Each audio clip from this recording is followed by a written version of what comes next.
Hello!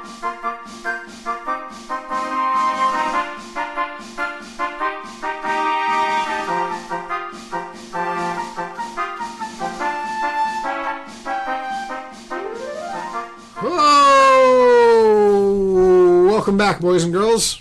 Yes. Did you miss us? We missed you. Did we? Yeah, I did. I did. I can't speak for you. I did. She's making the jerk-off motion this whole time. Thanks again for tuning in to Slash and Burn, or downloading in. Tuning down? For what? No.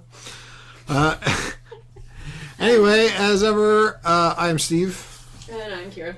And I might have just destroyed my laptop with a deluge, which is the name of my favorite BitTorrent client, of Dirty Martini. We were just about to... Kera went out of her way to purchase a microphone so that our audio quality would be better. We were sounding fucking fantastic on two separate mics. It was great. It was. I went through these hoops to get them both working on my laptop. We were just about And then we were literally just about to start, and I knocked over my whole fucking martini glass onto my laptop. It is now alternately sometimes turning on and other times not turning on, but even when it turns on, the screen is black. I'm quite worried. His glass is not like a little martini glass. He's drinking out of one of my big No, glasses. she doesn't have any martini glasses because my co-host is not very fancy or cultured. So I think it's because I don't like to spend money on things. I'm drinking it out of a pint glass, and I knocked basically the whole fucking thing over onto my laptop. So I don't know if it's going to work when it dries out, or I have no idea. But so we're back on one mic. Sorry. Hopefully next week we'll sound better, because as much as I love the Microsoft Surface Pro 3, it only has one USB input. So we'll have to, before next week, we'll either have to hope that my laptop is working again, or we can buy a mixer so we can plug them both in, or I don't know, something. But anyway, your Microsoft Surface Pro 3 is not the laptop that was nearly possible. No. This was my old Ultrabook that I bought like, Christ, 6 years ago. Really? Was that long? No, wait, that's not true. Three and a half years ago. 3.5 years ago. That sounds better. Yeah. But yeah. So how have you been, meine Freunde? I don't even know if that's the correct tense anymore. Were you looking at me, touching my genitals? Maybe. Yeah. A little distracting. That's how I am. How are you? You didn't really answer my question. Nothing's up with me, really. I got a new driver's license photo today. Oh, how'd that go? Really easy. I thought it was going to be a long line, and instead, I walked in and they were like, "You need a picture," and I was like, "Yes," and they were like, "Come right over here." And I was like, cool. If you bring your camera card and you're there like on a weekday afternoon, it's like it's easy peasy, man. Yeah. So. Not a whole lot to say on my end. I went to the Philadelphia Whiskey Walk. It was a lot of fun. I did a guest spot on another podcast. We'll talk about that in a little while. Work is work, but I have off tomorrow, so it's going to be a day of errands and video games, still playing The Division, etc. Enough talk about us. Is there ever enough talk about us? Probably for the listeners. She's making the jerk-off motion again. I didn't. Let's get on to the topic at hand. This is a very special one. Very near and dear to Kira's heart. Yeah. And so, as a special birthday gift, we are doing... Sherlock, the BBC television series, starring Benedict Cumberbatch. yeah. And also Bilbo. Yes. They're the stars of the show. If you don't know what the show is, then I don't know what rock you've been living Seriously. under. So why now? So yeah, this is the BBC show, not the series, the novels, the movies, the books, or any of that other garbage. True. Why would you deal with any of that garbage? Absolutely. So why don't you? This is your birthday episode, Yes. and that's why you picked it. So why don't you tell everybody exactly about the series that makes it your favorite fandom? Sherlock's really hot, and I think that personally, I feel like there's a whole lot of untapped sexual potential in the show. You can go online and find a lot of people debating this very topic, but there are a lot of people that think that. Support Johnlock with all of my heart and being, every fiber of my soul. And when it finally becomes canon at the end of the show, I will be dancing in the street. I was just about to say, in all the seriousness, outside of all of your fangirliness, do you really think there's something between the two of them? Okay. And I've been listening through our old episodes to try and update the Tumblr. And today I listened to the Jurassic Park /andburnpod.tumblr.com. Correct. And today I was listening through the Jurassic Park one, and in it I said about how I don't usually like fandoms, like fan fiction about things that have real people in them, because it skews me out. But that for some reason this was different, and I said in that episode that I couldn't put my finger on what it was exactly. I think that my finger is on it, and it is.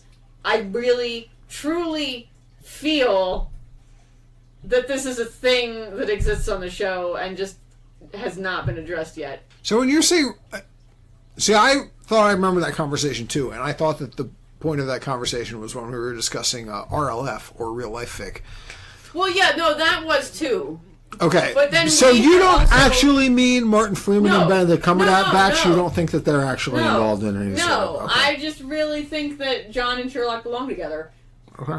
And I don't know if the show's creators are doing it on purpose or not, but if not, they have accidentally created a very beautiful thing. But I still just believe that it's gonna actually happen. It's just now, a matter of time. I watched all the episodes 2 or 3 times. I like the whole thing a lot. Probably not on the same level that you do, but I do enjoy it quite a bit. And I don't think I've read a single piece of fanfic prior to this research other than the ones that might have come up in other episodes of the show. I know during the Mpreg episode... Oh, no, that was the expansion episode, actually, even though it was also Mpreg-y. Yeah. You had one, I there did. might have been 1 or 2 more. I don't get that feeling, but I don't... Are you insane? Like, are you watching the same show I'm watching? Do you... I am, several times, in fact. Not as many as me. Right. I had planned to watch the entire show beginning to end during my laboring process, which never happened. That's how much no, I it love this happened. show. You were just unconscious for I all was of never it. in labor. All right, if you want to get technical, I do want to get technical. It never happened. I just woke up one day and they cut a baby out of me. So yeah, I like this. I'm just saying we have to sit down sometime and I can take you through scene by scene. Meaningful glance by meaningful glance. That'd be fun. If we ever get to the point where we can do live shows, we could maybe do that. Maybe you could make a super cut of all of what you feel are Johnlocky scenes in Sherlock. And we can show it to the fan base and you can break it down line by line. Be like the entire show in its entirety. But anyway, yes. No, that would be a lot of fun. So I'm ready to dive in. Okay. How many do you have? I have 3.5. Alright, I got 4, I think. And I think I'm going to read them all. So I guess I'll start. This one is called As Ready As I'll Ever Be. It's by The Purple Shirt of Sex on Archive of Our Own. I picked this specifically because this is what I figured 99.998% of erotic Sherlock fan fiction would be. Author's note. This is my first fanfic, so please don't hurt me. Here we go. Jesus Christ, Sherlock, John yelled into the living room. Stop shooting the goddamn wall, Sherlock has instructed, doze as John says. But I'm bored, John. I was all in caps, the talking anyway. John stands there and looks at Sherlock in disbelief. Give me that thing. No, I want it, Sherlock replies in a way of distraught. It's my gun, for fuck's sake, John replies in anger. You know what? I'm going out. With who? Sherlock. That one actually has a punctuation mark on it. There's actually a question mark there. Sherlock asks in confused and intrigued way the conversation had turned. With whoever I want, at least they won't try to blow my fucking head off. Sherlock had had enough. He has loved John since he first met him, and he was the only retired army doctor who had a gunshot in his arm. He had loved him now. He loved him for who he was and wanted him to be his and only his. He knew John liked him back, though. It was the way he looked at him in the eyes and sometimes this lips and the way he treated him when he was in danger. By this time, he had completely blacked out on what John was saying and decided it was time to make a move, so he quickly walked across the room and started snogging him right there, and then there was no going back now. What was that for? Sherlock doesn't reply for a few seconds, but it's all in his eyes. Anyone could mistake them for a knight's, there's no apostrophe sky if they didn't look hard enough. He steps back from John and simply says, Do I need a reason? And did you have something to add? I don't think his eyes are at all like the night sky, but anyway, go ahead. Okay. And that was it. John had it. He didn't care what went on between them. Now Sherlock was his. This gave him a slight feeling of relief and comfort, but this wasn't it. He wanted more. God damn it, come here, you little... He never got to finish his sentence before he was grinding and kissing Sherlock up against a wall. After a minute, they had to stop because Sherlock was too unoxygenated. Unoxygenated. That's what's written here. Okay. That is not even vaguely... To carry on. Well, that was unexpected, Sherlock said whilst breathing heavily. None of these, when I'm breaking, these are page breaks, not periods, by the way. just so the readers can picture it in their head. The listeners, rather. As if they were readers.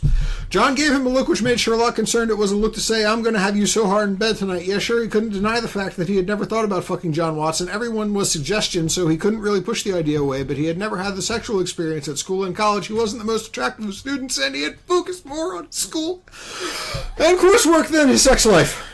That was all one sentence. That was artfully read. I'm sorry, I really tried to make it all the way, but I couldn't quite do it. John, before we do this, I need to tell you something. What, Sherlock? I'm still a virgin. Sherlock goes slightly red at the thought of this and the way it sounded to him as it came out of his mouth. Don't worry, I'm fine. I haven't really either. I will, at least not like this. It's fine, well, improvise. He kisses Sherlock's cheek before pushing him onto sofa. You ready? As ready as I'll ever be. John starts quickly unbuttoning Sherlock's shirt with a smirk on his face as they plant their lips into each other. John, you are so good at this. I want you inside me. Sherlock let out a loud moan whilst John started to suck deeper and nearly had the full length of Sherlock's cock in his mouth.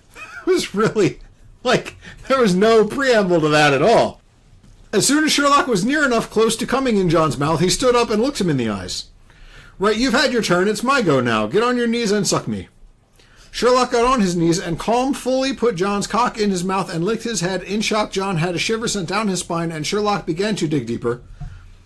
God Jesus, Sherlock, you're so good, John croaked, as no human being wouldn't be able to make that noise in these conditions. 5 minutes into the process, that's John was gone. Sherlock stood up and they kissed again. That wasn't so bad, was it? John said whilst breathing heavily. I could do that more often, he said quietly whilst smirking. Let's. So that's our Sherlock episode, everybody. That encompasses the entirety of all Sherlock fanfiction that exists. Yes and no. So we can wrap it up right here. I've been Steve. Thank you very much for listening. So what, just as someone who has consumed, do you feel...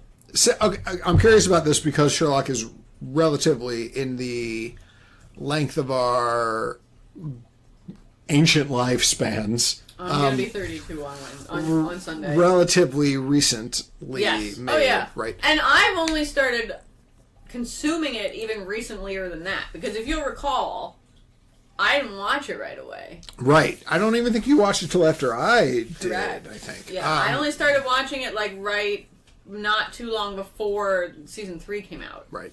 So do you think you've do you think you've consumed more Sherlock fanfiction than any other fandom's fanfiction over the course of your life, given that short time span? I want to say it's complicated. Possibly, yes, but I think a large part of that is due to the fact that it is a lot easier to find fanfiction now than it was when I was reading some other things. Like fanfiction.net and Archive of Our Own have kind of made it really easy to get large quantities. You can just scroll through all day, just type in Johnlock and just read for days and months and weeks and years. Whereas back in the beginning when I started reading fanfiction, you had to kind of search it out and go to fan pages and then go to their fanfiction page and then go to each author's page. It was a whole lot more complicated to consume it than it is now, if that makes sense. Gotcha. So, gun to your head, yes or no? Yes. Okay. Good. So, in the universe as a whole, everything you've read, how does that... Is that average? Is that... I mean, the writing is bad. Okay. So the writing is worse. Yeah. I think in terms of the context and the setup. I mean, I'd say it's pretty on target. One thing in there, I noticed that Sherlock was a virgin. That's something that comes up all the time. I saw that a whole lot in my research. I mean, headcanon, I totally believe that. Really? Oh, God, yeah. He seems too curious to me. But I think he would think of it more as weakness than anything else. Plus, like, he was a jerk, as you can tell by contextual clues during schooling. Okay, right, but I've read the game like 17 times, so I know that's what really gets girls wet and ready to go. Is when you're a jerk. She's making the jerk-off motion at me right now. If I'm ever actually making it, I'll tell you. But I don't... It's not really his area. Right, I get that, but that doesn't... I mean, it's not really my area either, but you'd think just being a curious... well, it's academic funny you type should say person. That because stuff. I'm not going to bring your personal history into this, but... No, good. I'm curious. We can cut it if it's too bad. How often did you delve into sexual exploits during the school? Well, not at all, but I was also, like, A, not a genius. I'm only a borderline genius. B, I weighed 400 fucking pounds. And C, my self-esteem was in the shitter, whereas I don't think Sherlock's is at all. I think his might go in the opposite direction, because we can also delve into my past history. And I can say the opposite of all those things you just said, and I still didn't. Yeah, but you were you were brought up by weird puritanical parents who taught you that broccoli was poison. Only my dad said that, and it's only the stem. Yeah, but your mom played along. Okay, I was just curious how that felt, because when I read that story, I'm like... Them get together and have sex, yeah, that's pretty standard stuff. I mean, isn't that what this is all about? But I mean, like, it's not anything more than that. It's just like they're in the apartment, they have a fight, and then one of them is like, I'm gonna fuck you so you don't go away. That happens. It's pretty okay, common. That's what I thought. I personally prefer a lot more lead up than that. Like, I like 8 misunderstandings before they actually get together. Like, I want to be like, just like, oh my god, I can't handle this for one more chapter, and then they finally get together after like 24 chapters of misunderstandings and sad things and, near misses. But that's just me. I enjoy the build-up. Their cocks almost glance, but just like, there's a... Okay. So, but yeah, by and large, that's what you're looking at. I have to say, on an unrelated note, your glasses, the way that they're blue inside, it makes it look like they have, like, maybe LEDs inside? Yeah, I know. I think it's pretty cool, too. It's pretty crazy. But anyway, totally unrelated to this. But so that's why I picked that one. I saw it, and I was like, this is shittily written, but this is how I imagine, if you had asked me to picture Sherlock fan fiction, this is exactly what it would have been. Maybe if I get bored, I'll type up an actual... fic rec list on the Tumblr of stories that I actually do like that sounds and recommend for this fandom, because there's a lot, but there's some really good ones. Okay, well, speaking of that, why don't you go ahead, because I imagine you probably picked better stuff than I did. A very good one. This one is called Jumpin' Off the Deep End by Mamika, and this is a Mylock. From where? Oh, from fanfiction.net. This is Mylock. Just because Chris asked for it. Because he's always making jokes that I like Mylock, but I don't. And I guess I should take this moment to explain what that means. So, no incest, no Elricest, no Mylock. Correct. I really think one of these days we're going to hit... A cest that I will go for? No, we won't. No. It won't happen. So yeah, this, the summary, or author's note, whatever you want to call it, is as follows. Honestly, never before have I thought of them as an item, but I run into a prompt that has got me thinking, and it makes sense, at least just as much as any other Sherlock pairing. I find that offensive. I mean, Mycroft even tried to bribe John off so that there wouldn't be a happy announcement by the end of the week. But seriously, if you are not into man-x-man action, nor incest, it is not too late to not read this fic. You have been warned. Smiley face emoticon. So this story takes place after Sherlock jumps off the building. Just real quick, in case you're not familiar with the... What? Oh. In case you're not familiar with the series, Mycroft is Sherlock's brother, so this is another incesty thing. Mylock being Mycroft and Sherlock. Just throwing that in there. I was gonna read this whole thing, but I don't really feel like it. Who does? Right.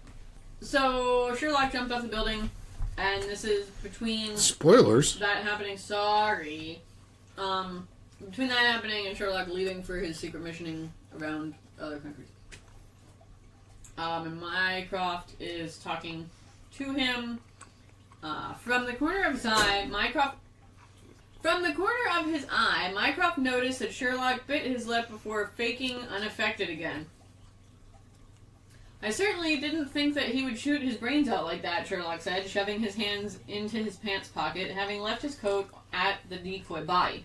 Mycroft finally looked straight at his brother. To him, it was clear that Sherlock was not okay. Bodily, he may be intact, but seeing his life fall apart, someone die right in front of you, and jumping down from a building, it had shaken Sherlock up. His brother looked so exposed without that bulky coat, his slim body fully visible with the high-end suit hugging his figures. People aren't logical, not even the smartest of us. There is always something making us steer away from logic, he said, partly to himself, whilst again looking Sherlock from head to toes. When he noticed that Sherlock was now staring at a wall, face turned away from him, he allowed himself to look more. Those pale collarbones were peeking out from under the collar. Damn Sherlock for not wearing a tie. Damn him also for wearing that damn purple shirt of all shirts he could have been wearing. It was so fitting, it was bordering on too tight. That's the second time that the purple shirt has been mentioned on this episode. Because the author of your previous one was the purple shirt of sex, and I just wanted to bring that up as a... So is that a thing? Yes. Don't you remember all the searching I did for the purple shirt to wear to Wicked Fair? Nope. And I think that lady who commented on it also said about the purple shirt of sex. No? You don't remember that at all? I mean... No, I don't, actually. We were pretty drunk, but... Oh, man, I was. So, Sherlock wearing a purple shirt is a... There is a particular purple shirt that he wears in the show, and it, like, the buttons are straining. No, I don't remember that. See, it's like, people don't even watch the show, man. Sherlock turned his head to the side, but kept the eye contact, eyes narrowing. He knew Sherlock was trying to read him, and he pulled his back straight, meeting him straight on, trying to hide what he had kept hidden all these years. Sherlock stepped half step closer, leaning closer. He didn't quite manage to stop himself from swallowing, and his eyes were from momentarily glancing at Sherlock's pink lips. He heard Sherlock's sharp intake of breath, and meeting his eyes again, he noticed they were wide and blinking rapidly. He knew he had been caught. He had no idea what else Sherlock would have sprouted out. All he could think of was that Sherlock knew now, and yet he had not run away in disgust or strike him down. And he was mesmerized by the pink lips moving so close to him, hearing the voice he loved the most, not being full of sarcasm and rebuke, but vivid and wondrous. He couldn't help himself. The control he had honed for years broke, and he surged forward, capturing the lips with his own, moving his hand back to Sherlock's cheek, holding his head still whilst he could do this. Muffled the surprised grunt that Sherlock let out, drank it in, along with the taste of Sherlock, the soft touch of the warm lips. He was certain this would be the only time he could do this, so he decided to be damned for all it was worth, and he plunged his tongue into Sherlock's mouth, feeling him jolt back a bit in surprise when their tongues touched. To his amazement, Sherlock's tongue moved against his, not pushing him away, but hesitantly meeting it. Brother dearest, I'm sorry. I should have never let myself get out of control like that. Sherlock gave a long-suffering sigh. Do you have something against gays? Sherlock asked bluntly. No, of course not. That has nothing... But Sherlock cut him off again. So it is about the fact that we are siblings. He didn't have to answer that, and Sherlock nodded to himself. You do know the reason why sibling intercourse was made illegal, obviously. But we have no risk of making children, so that makes the law pretty much pointless to us. He stared at Sherlock for a long time, Sherlock barely hiding a smirk. But you, John? He tried to form a question, but the fact that Sherlock was suggesting something he had not even allowed himself to imagine was intoxicating. Sherlock snorted at the question. Please, John is as straight as they come. So, I disagree, but... Because that actually leads to another selection that I'm going to read later. Is not Johnlock, but it's just like assumed that John is gay.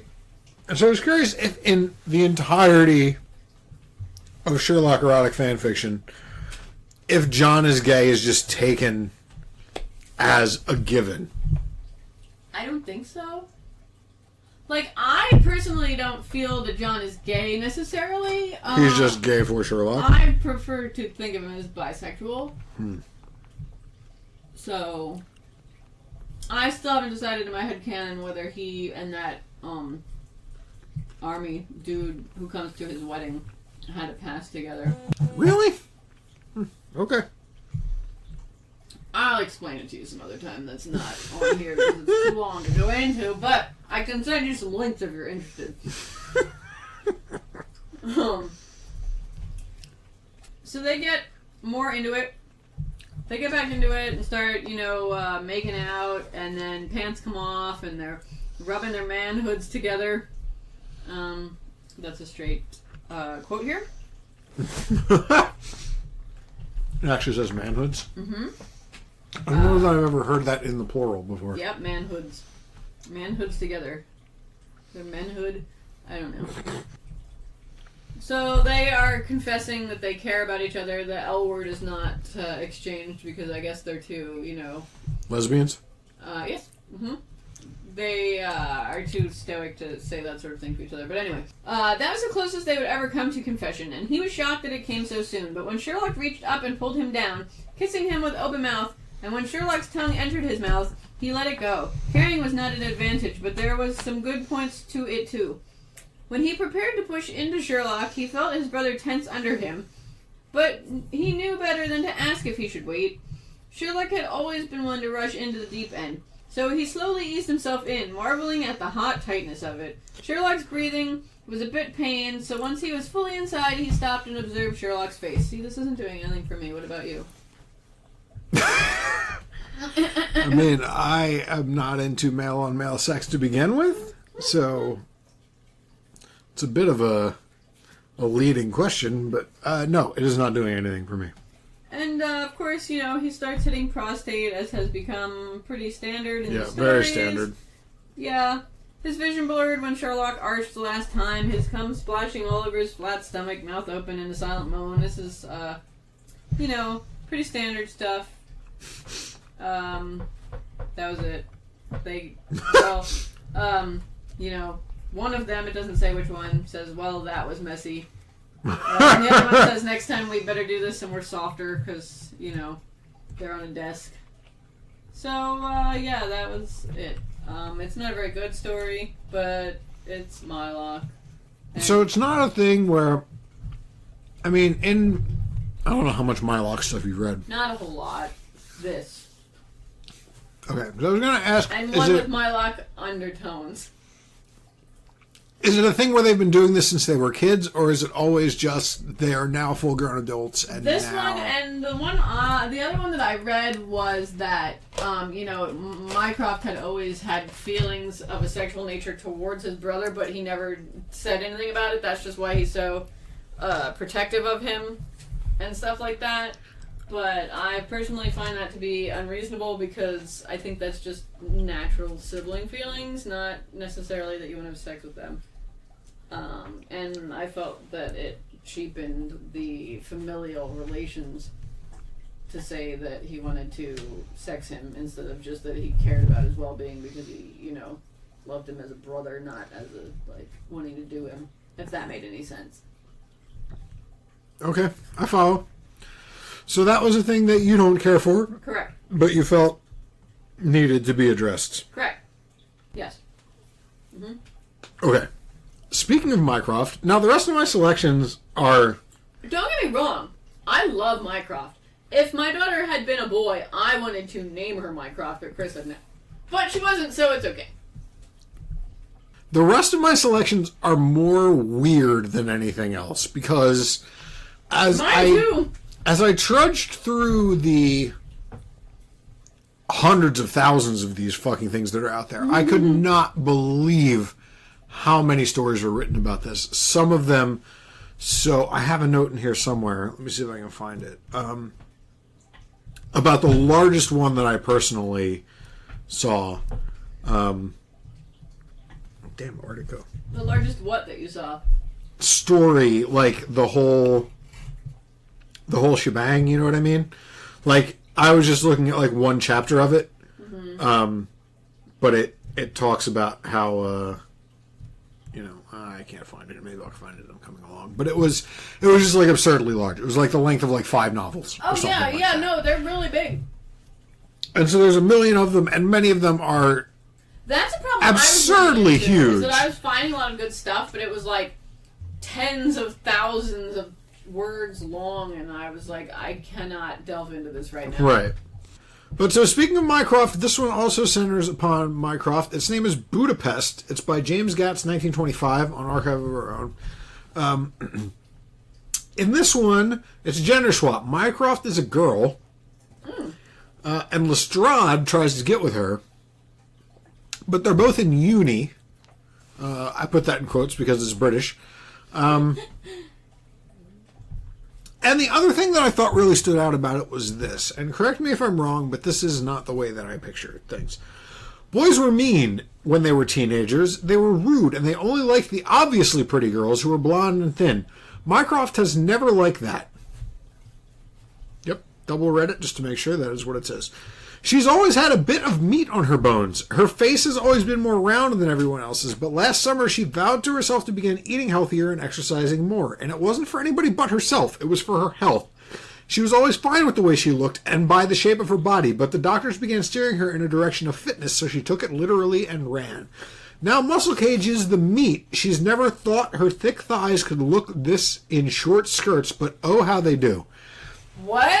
Now Mycroft, played by Mark Gatiss, is like the definition of a squirrely man, right? Like he's very reedy and like I would not picture him with quote extra meat on his bones. So even if you transfer him to being a female, but in the original stories, Mycroft was a larger dude. Oh really? Yeah. And also, they make reference to that a lot in the show, actually. Like, Sherlock's constantly, like, jabbing at him about his weight and diets and stuff like that. And we even see him on a treadmill at one point. So while looking at the dude, you wouldn't think, oh, that's a fat dude. Right, I always thought that was... assume he is chunky, even though we are looking at him and not seeing right, maybe that's what... see, because when Sherlock said that stuff in the show, I always assumed it was, like, supposed to be a funny non sequitur, because he is not in any way... No, that's not what it's supposed to be. Chunky or whatever. Oh, okay. So they're just trying to pretend that the actor that they chose... Yeah. Well, I mean, you can... our producer in the living room with my baby is saying about, if you watch the Christmas special, in it, Mycroft is immense. Did you not watch the Christmas special? No, I guess I haven't. Oh, well, he is. Like, he gained a lot of weight? It takes place in... Not now. It takes place in Victorian times. It's more the actual original series. Gotcha. Okay. Interesting. Yeah. All right, so I found that kind of weird. I agree with you, but we're supposed to just take as that he is a chunkier guy. But okay. He isn't. Like, we can look at him and see that that's not the case. But, I mean, compared to Sherlock, he is? I mean, I wouldn't even say chunkier. I would just say, well, all right, I guess chunkier, but that's, yeah. It's all right. Pushing it, I know. Anyway. So they're at a bar, being it that they're both in uni, and Lestrade follows her into the bathroom where he tries to hit on her. Yeah, it's weird. Yeah, hey, I see that you pooped. That's hot. But so girl Mycroft intuits that he hasn't had sex in a month, so he must be desperate, and that's why he's like being nice to her and whatnot. And later, back at the bar, she pulls some of that patented Holmesian genius. So Lestrade is looking at a girl across the bar, and Mycroft says she probably has an STD, Mycroft mutters, turning back to Lestrade. Now, how can you possibly tell that? She has a Greek letter charm on her bracelet, which means... Mycroft sighs. Do try to keep up at least once, Lestrade. It means she must be in a sorority, and statistically speaking, Greek members are much more likely to be carrying STDs. I don't know that that's true. It might be. But offensive, really. If you're trying to show off how much of a genius Mycroft is, that's a pretty simplistic logic jump. Here's the thing, though, that I found throughout a lot of Sherlock fanfiction. Sherlock and Mycroft are supposed to be really smart. Right. Your general writer, while they may be intelligent, not genius level. So when they're trying to make up cases or deductions, it's usually pretty Lame. Right, so that was my note that I put. You can only make a character as smart as you can be. Right, unless you fudge it, and these people are not fudging it. Correct. So yeah, this is written by someone who's trying to show off how much of a genius Mycroft is without being smart enough to actually come up with something genius level to begin with. Right. Mm-hmm. But nonetheless, Lestrade is completely blown away by this. But Lestrade won't leave her alone. He keeps asking her, like, let's go out. Please, will you go out with me? And so finally Mycroft lays out all the problems that she has with him. But eventually says that she'll help him stop being so repugnant if he learns all the parts of the female reproductive system. So this then goes to a thing where he's like, oh, isn't it just the vagina or whatever? And Mycroft walks away. Then they meet up for dinner a couple weeks later, and he's like, no, I learned everything. Don't you want me to show you? And so they meet up at dinner, and he's like talking, all about like ova and whatnot all over dinner, and all of the fancy restaurant patrons are staring at them like they're, like they're weirdos or whatever. And he then walks her home, politely says goodnight, and Mycroft has some tinglies. And that's the end of the story. What? Like I know. So I was really hoping this was going to go somewhere like sex or something, but it didn't. So given that it didn't get to that point, and it didn't look like this was going to be like, it wasn't like, oh, this is only chapter 2 and get ready for the next 8 chapters or whatever. This just seemed like it was the organic ending for the story. So in that case, what's the allure of the female Mycroft? This seems really weird to me for some reason. Gender swapping is big in this fandom. Gender swapping and also, like, trans Sherlock or John or whatever. Those are really big. There's a lot of gender play. Okay, but in then this fandom. Why Lestrade? Because Lestrade in the show is the no bullshit, but I'll put up with you because you get results police captain-y guy. Yeah, he's super hot. None of. So is that just it? What do you mean? Is that just it? Is that why they put him in the story? Because nothing that he does in the story has anything to do with any of that. He's just like some douchebag frat bro. Yeah. Who really wants to get with Lady Mycroft. Yeah. So it's just the fact that he's hot is the reason that he was written into this, you think? Well, my Strad is also a really big pairing in this fandom.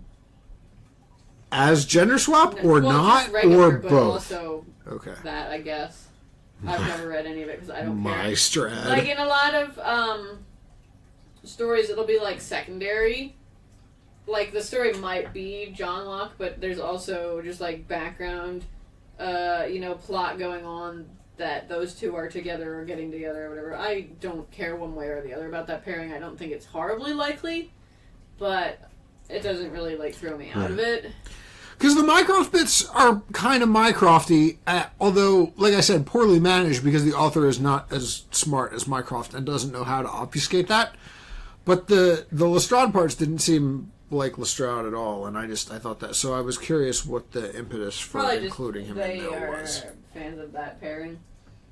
I wanted to play around with it. But specifically the gender swapped pairing? No, just regular. They might have just wanted to play around with it and see how it would play out if they were not the same gender and also they were in college. Like, again, in this fandom, there's a whole lot of It's like that episode 21 of the anime where they do everybody's at high school and it's an alternate universe. There's a whole lot of alternate universe in this I did notice fandom, that. And the next one that I have, and the one after that actually are both that, so.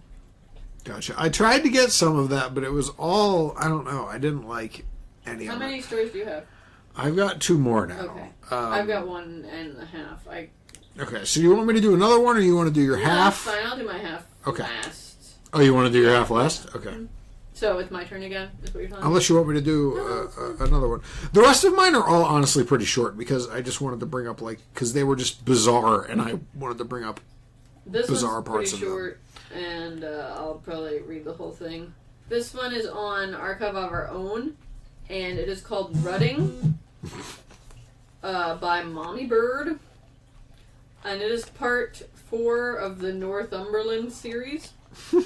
But I don't think that really matters. I chose this one because it covers 2 things that I wanted to address about this fandom. This one, the summary is, John doesn't know that Fawnlock can get into the cottage when he's not there. He also doesn't know what Fawnlock gets up to in his absence.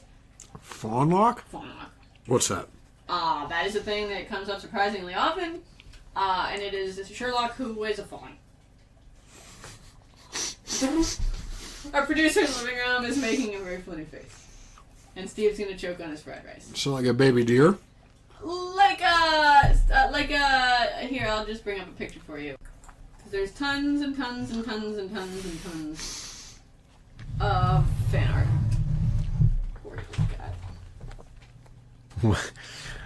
Okay. I mean, I see it, and it's exactly what you said. Mm-hmm. Why? My theory is because, well, like, and it's not just this. Like, there's Bat John, there's Johnlock, there's, like, my personal theory is that because there's so long between seasons and only 3 episodes per season, like, the fandom starts to go a little crazy. And, like, they run out of stuff to write and draw about, because you can only get 2 guys together so many times before you have to start getting a little more creative with it. And that is why I think that there's so much weirdness in the Sherlock fandom. But there's nothing like... He never makes an offhand comment about wanting to be a deer. No. No, that's correct. I didn't think so. Okay. So, yeah, this is why I wanted to bring this up, because it's a fascinating, like, aspect of this community, in my opinion. Like, here's Johnlock, just so you know I'm not making this up. You'll see his little scarf on. Yeah. There's a lot of fan canon and, you know, that sort of thing in this community. But anyway, this one is only 900 words long, so I'm just going to go ahead and read it from start to finish. So you can just, like, you know, absorb it and enjoy. Alright? Okay. If you need any clarification at any point, just stop me and I'll be glad to help. Okay. John did not know about the old cellar door that opened about 30 strides behind the cottage. Fawnlock had long ago broken its lock and crept inside to explore the human dwelling. So wait, hold on. I'm going to stop you already. Fawnlock is... The name. It's like Sherlock, but Fawnlock. Right. Is it... Does it talk and think like people, or does it talk and think like a deer? Depends on your particular... Okay, so it could be either. Yeah. Okay. Fawnlock had long ago broken its lock and crept inside to explore the human dwelling, but it had not been very interesting when the place was uninhabited, cold and dark and smelling only of damp. Now it was filled with John's smells and John's possessions and the reminder of John's presence, even when the human himself was far away. And even with no fire on the hearth, no lights kindled, it was warm and dry compared to the slow, steady rains that were soaking the forest. Fawnlock rubbed himself dry with a towel and then foraged in the kitchen. He did not trust the machines that opened up the shiny tins of things, but he could manage a knife reasonably well. When he was full of bread and jam and a cold packet of some sort of meat in the cold box, he curled up on the couch to take a nap. It says he rubbed himself dry with a towel. Yeah. Does that mean, like, he's got hands or he's got hooves? He usually has hands on the top and hooves on the bottom. Okay. Usually. So he picked up the towel and rubbed himself with it like a people. Correct. Like people. Okay. Today, however, the couch seemed strangely uncomfortable. Fawnlock tossed and he turned. He moved the pillows away and then he moved them back, but nothing seemed to help. Growling under his breath, he slouched off into the bedroom where he had not entered before. He would not normally have entered someone else's den, not John's den any more than a bear's den or a fox's. But John seemed to abide by different rules than the forest dwellers. He might not mind if Fawnlock napped in his den. The bed was beautifully wide compared to the couch and firmer, which Fawnlock liked, and it smelled of John. He rolled around a bit on a colorful bed cover, testing its firmness, smelling the variety of smells. Yes, this was much nicer than the couch. No wonder John spent his nights here. Perhaps he would share when he returned. Fawnlock dragged a pillow under his neck and closed his eyes with a contented snort. Yet still, he could not rest. Something was keeping him awake, prodding at his senses. A sharper smell. Smells of John, stronger than on the bed cover, richer and more complex. Propping himself on one elbow, he sniffed, turning his head from side to side. There, wait. Ah, there. Fawnlock pounced, one hand darting out as he rolled to the floor and pulled something out of... As he rolled to the floor and pulling something out from the cave beneath the bed. Instinctively, he brought it at once to his nose and woofed deeply. The scent of it made him feel dizzy, as if he had eaten fallen fruit that has lain out too long. He looked at it, baffled. It was a scrap of red stuff, no bigger than the towels he had seen in the kitchen, only differently shaped. And it smelled more of John than anything else he had ever encountered. Clothing, he wondered? He understood that John's kind needed layers of covering over their hides to protect them from the weathers. But what could the purpose be of this? He sniffed again, short, repeated huffs that allowed him to sense and sort all the information embedded in the fabric. Here was the faint scent of John's droppings, not unlike Fawnlock's own, although he ate much more meat than Fawnlock's kind and left his waste only in the strange cold white bowl of water in the little room. Here was the scent of sweat, sweat buried in coarse hair. Ah, that was it. This was one of those coverings John put on his loins before long coverings for his legs. Fawnlock had often wondered why they were necessary. Did it have something to do with hiding the smells, perhaps? He knew that his own scent was much stronger than John's because he knew better than to wash it away constantly. Fawnlock bent to the investigation again. Yes, a strong, sweaty smell from the hair at John's crotch. A good smell. He liked it. It was the smell of John's scalp and neck and armpits, only stronger, and with the note of rutting in it. Wait, there was more of that. He turned the red covering around in his hand, sniffing with open mouth, inhaling, almost tasting. Here was a stiff place, a stain, and an unmistakable smell of rut, of a male's spending. Before he quite knew what he was doing, Fawnlock had sprawled over the bed again, the red stuff beneath him and against his stiff prick. Growling, he thrust against it, against the hand that gripped it, against the soft bed covering, until with a loud cry he had added the smell of his own rut to what John had left behind. Startled by the force of his arousal, he lay still for a moment, his nose buried in the swirling colors of the bed cover. Then he rolled onto his back, leaving the sticky red garment draped over his crotch as his thumping heart and heaving chest settled back to their normal rhythms. He had not been expecting that. John was strange and interesting and unlike any person he had ever known, whether of the forest or of the towns. But Fawnlock had not found him arousing till now. And now he would not be able to forget it. The smell of John's rut on the red garment and of his own rut mixing with it in a fierce rush of pleasure. Troubled, Fawnlock abandoned the red garment there on the bed and headed for the cellar entrance to flee back into the rain. End. So, Fawnlock is rooting through John's house, finds his cum-stained bed sheets. Underwear. Oh, okay. I thought they were the sheets. But so jerks off into his underwear. And leaves. And then runs away. Yeah. So, the red underwear is another fan canon thing. Because John has red underwear. Do you see it on the show? No. Or oh, so it's just a thing that people made up full of cloth. Okay, so explain to me the allure of Fawnlock. I don't know. I'm not into it. I know you're not into it, but explain to me why people are. Like, okay, if he's not a genius deer who is awkward around people, or I guess other deer, and is maybe a sociopath deer, like, what makes him Sherlock and not just a deer who wanders into your house? He's a deer person, first of all. Right, because he's got hands. Yeah. You saw the pictures. He was walking around on 2 feet. So what makes him not a mutated deer? And what makes him Sherlock? Basically nothing. That's so troubling to me. Yes. It is weird, and I am often confused by it. I mean, like, I think that the whole, like, you know, innocent, not understanding humanity, maybe that kind of... So they're all born from the fact that Fawnlock rhymes with Johnlock? No. Are you sure? Yeah. Like, they do everything lock. Like tuna lock, for example, as we've addressed, and that sort of thing. Like, it's just, you know, that's it. I don't... Man, do I not get it. I so don't get it. Yes. Me either. That's why I picked it. But this is what you spend your I don't read fan fiction time. But I mean, this universe. Yeah, no, okay. I mean, I'm not saying that a lot of stuff in this fandom isn't insane. That's why I'm bringing it up. Putting it out there for people to kind of, consume, I guess. Man.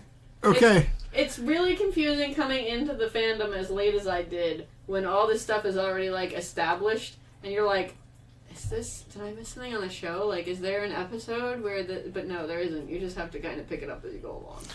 Like when I started watching Battlestar Galactica is the same time as all the people who watched Battlestar Galactica, but not until the last season of Battlestar Galactica. And they had all their own little, in-jokes and memes and stuff like that. Yeah. And I had to learn all of them. But none of them were as weird as,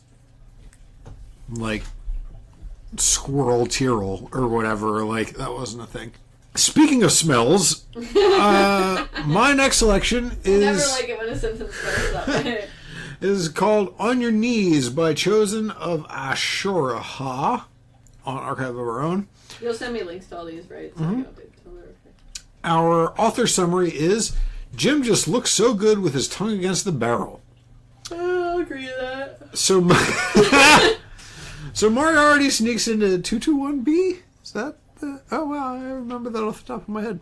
But has a gun pulled on him by John, who Moriarty didn't expect to be home. He thought that Sherlock might be there, but not John.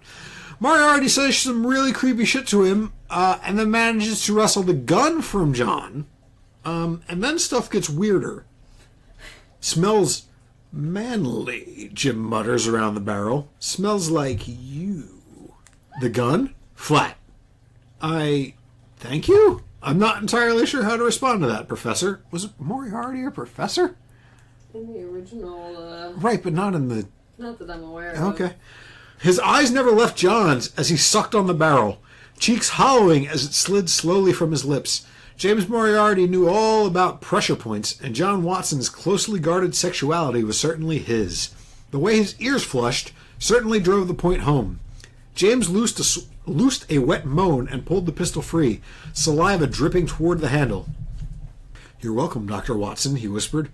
Moriarty... Before John could finish speaking, James slipped his tongue out and dragged it slowly across the barrel. Cold steel clashed with the war... She showed me a picture of him actually doing this in the show. That's in the special. Oh, is it? Okay. Yeah, I was going to say I don't remember that. I remembered you hadn't seen it, so I thought I would let you know that this was a real thing that happened, and it was pretty hot. Cold steel clashed with the warm pink of his mouth, and John found himself staring hungrily. How soft James's lips must be. How warm his mouth would feel. "Dr. Watson, you seem to be enjoying yourself. How scandalous." James lowered the gun again, smirking up at the dumbstruck John. "I know all your secrets," he whispered. "Your bloodlust. The hunger you feel but won't give in to. All alone in the darkness. Why, that wife of yours is off saving Queen and country. The things you whisper. The things you dream. I know what you need, Dr. Watson." "You know nothing about me, Professor Moriarty," John growled. So far? He knows everything about him? No. I think his writing... I think that Moriarty's written pretty well so far. I can hear this all being read in his voice. Yep, I wish I could do it better. "Whatever information you think you have on me, I can assure you, you want to fuck my mouth," James interrupted. "You've thought about it before, John, the very first time we met. Your eyes kept wandering down to my lips, and, oh, there's the matter of your very clear erection." John cleared his throat, clearly torn. James was right. James was right. He longed for him, absolutely ached the thought of submitting to him, but he knew he couldn't act upon his urges. However, in the privacy of Sherlock's flat, they were safe. They were shielded from the prying eyes of the world that spun outside the frosted panes of glass. With James on his knees, lips playing with the barrel of the pistol, John felt as if he could give in. For once, he could act on his dark desires. "All right," he said quietly. "Suppose you were correct. If, by some chance, what you think you know of me is true, what use would that be for me to you?" "Why, Johnny," Jim gasped, "I want to gag on your prick. That's what I'd get out of it. You would submit to me, and I would, instead of finishing..." Jim ran his tongue up the gun again. Yes, all right, I want that. James, please." "Please what, John?" "But please, will you fix it for me?" Good boy. James's skillful fingers unbuttoned John's trousers and tugged them down. With those soft, strong legs bared to air, he let his lips slowly slide along them. John tasted clean. His skin tingled with the barest hint of soap, and James had him exactly where he wanted him. As John breathed soft curses, James cupped his balls, enjoying the way John's skin shifted and loosened from the warm caress. This was the greatest gift he could have received. John Watson was putty in his hands, barely able to keep himself standing from the barest sexual touch. You've been deprived. What a shame, James chuckled, his breath ghosting along John's cock. That's a great verb choice. A prick as pretty as yours deserves attention. How I'd worship it if I was your bride. He could barely form a sentence. Those silken lips pressed faintly against his shaft, coaxing a soft growl from John's throat. It wasn't enough. He needed more. James, please. Smiling, James guided the pistol back into John's hand. Point this at my temple. For the briefest of moments, John hesitated. If his finger twitched, Jim would die. The bullet would tear through his brain in an instant. Do what Daddy says, John. Oh. Yes. But I can totally actually hear him saying that. All right, Daddy. John John pressed the barrel to Jim's temple, his hand still and steady as James swallowed him inch by precious inch. He moaned his name, a shiver working his way along his spine.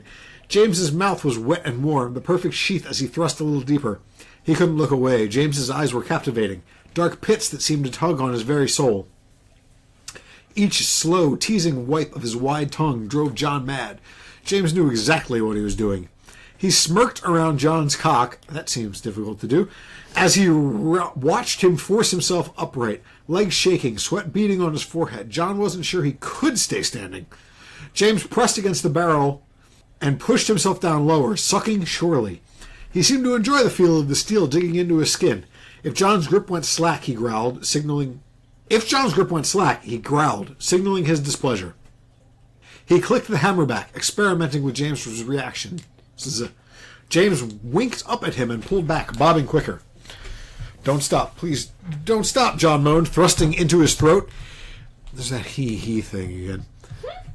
He'd soon finish at that rate. Between James's skill and his own unfulfilled needs, John could barely control himself. Encouraged by John's sounds, Jim worked faster, sliding his hands up to cup John's arse. So fit, even after this time outside the armed forces. He couldn't wait to bend him over his plush armchair and fucked him until he screamed.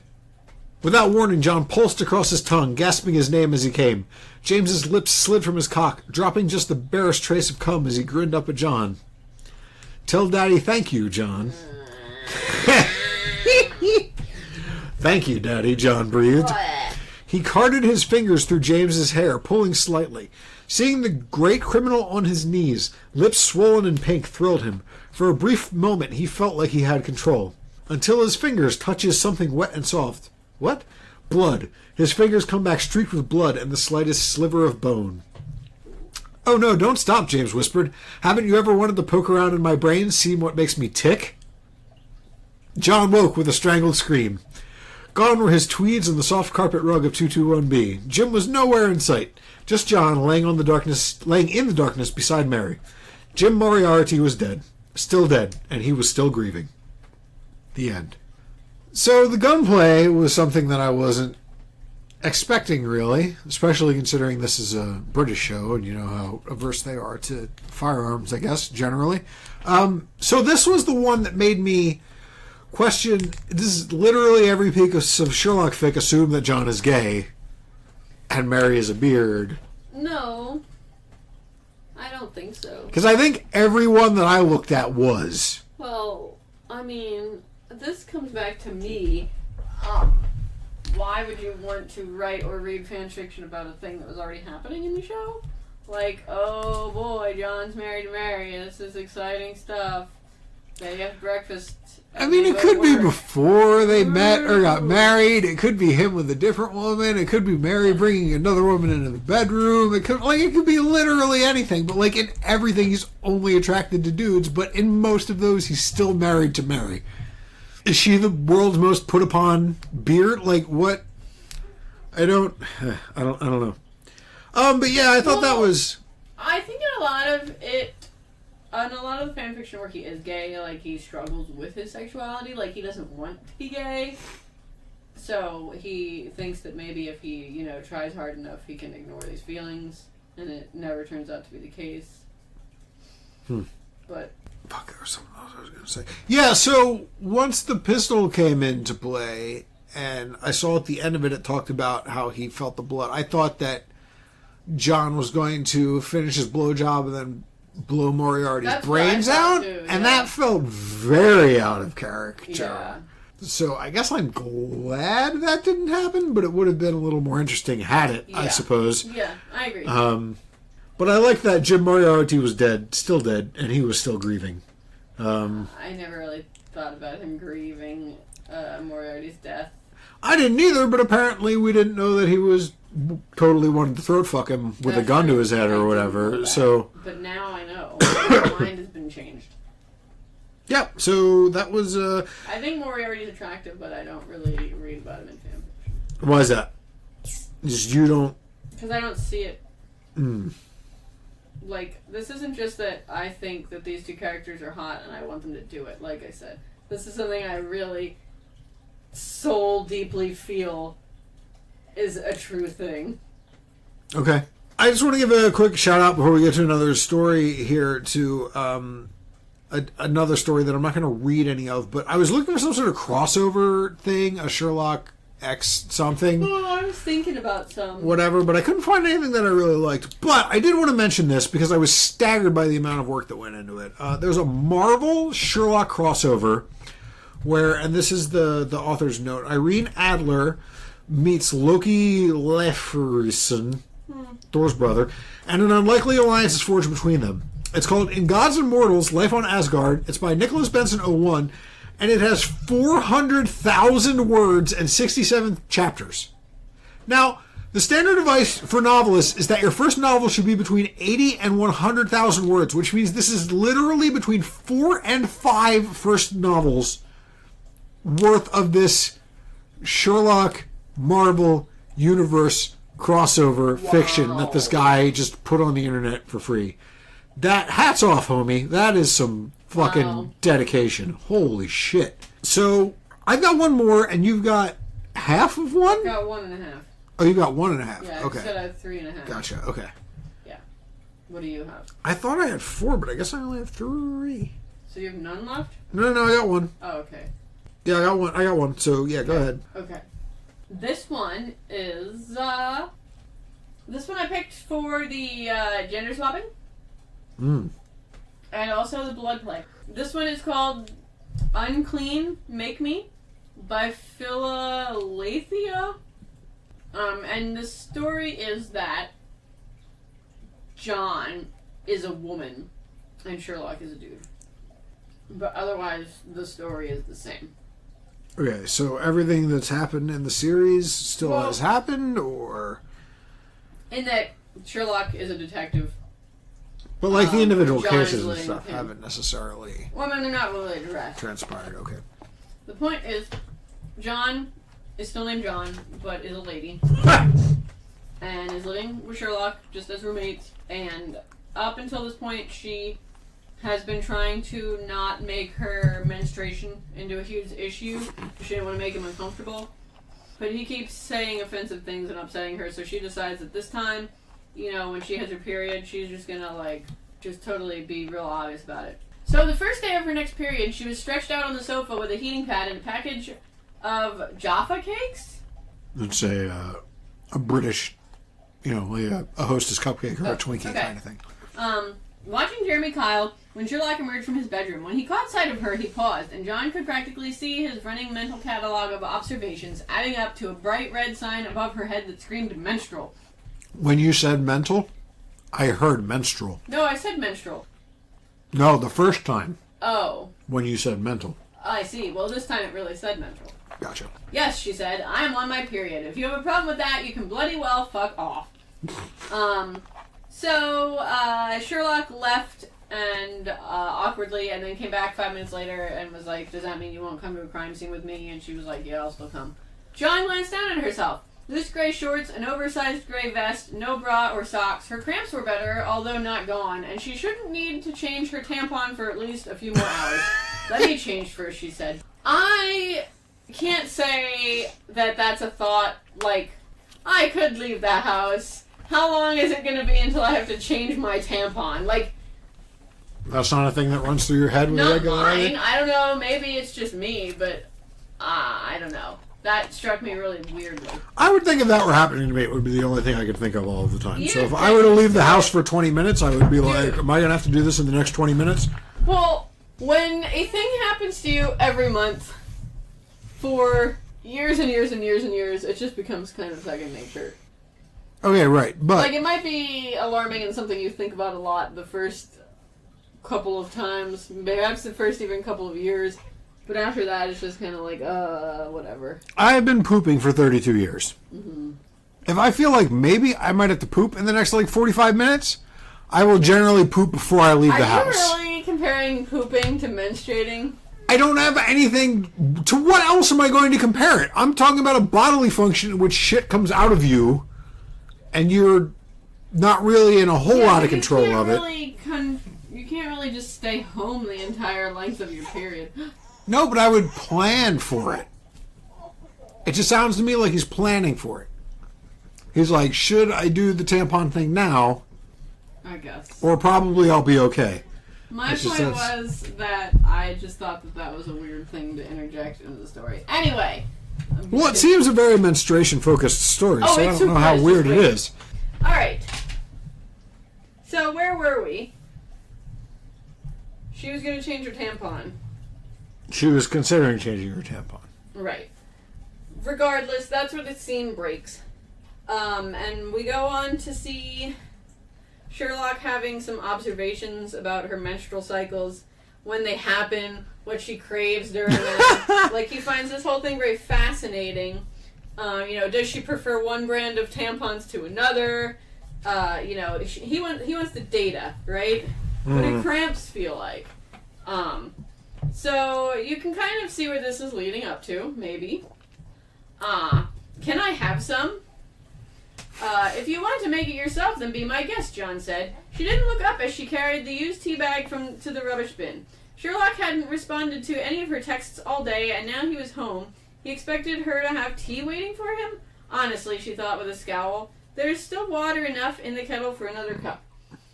Not tea, Sherlock said peevishly. Menstrual fluid. You want me, she said slowly, to give you some of my menstrual blood. Yes, isn't that what I just said? Sherlock tossed his coat over the back of a chair and then, of all things, began to make himself a cup of tea, like John had suggested. You expect your period to begin any day now.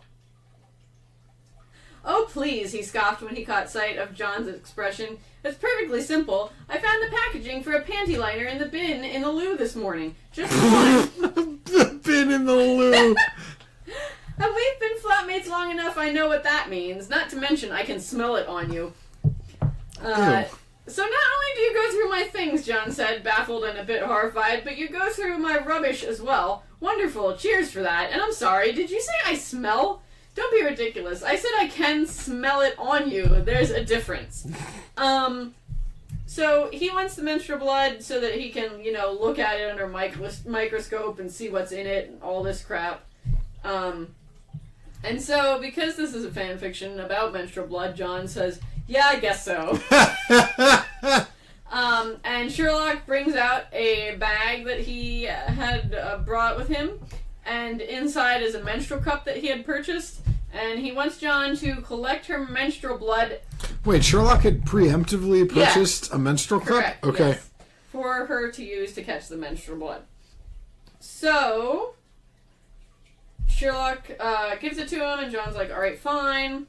And he also puts a specimen container in the bathroom so that when she has collected enough blood in the menstrual cup, she can put it in the specimen container and give it to him. And she does this. When he saw what John was holding, however, he sprang to his feet and fairly launched himself at her so he could snatch the container from her hand. How many hours did you wear it? He asked. He strode to the kitchen and held the container up to the light, peering into it with narrowed eyes. John hadn't a clue what he was expecting to see and decided not to ask. Around 4 hours. Sherlock stared a few seconds more and began to unscrew the lid. And this is a normal amount of fluid for a 4-hour period? Yeah. When the lid had been removed, Sherlock brought the container to just beneath his nose, the top of it brushing his lip as he inhaled deeply enough that his shoulders rose. He closed his eyes as though cataloging the scent.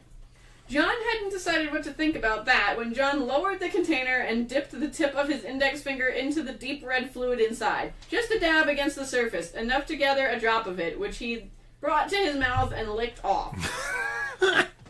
She couldn't have been more surprised. She shouldn't have been surprised, sorry. She had, after all, on numerous occasions seen Sherlock doing something similar at a crime scene. Tasting was just another way of investigating, according to him. And yet, that had been in her cunt. And Sherlock had just smelled it and tasted it without a second thought. John had had more than one ex who'd refused to touch her even through clothes when she was on her period.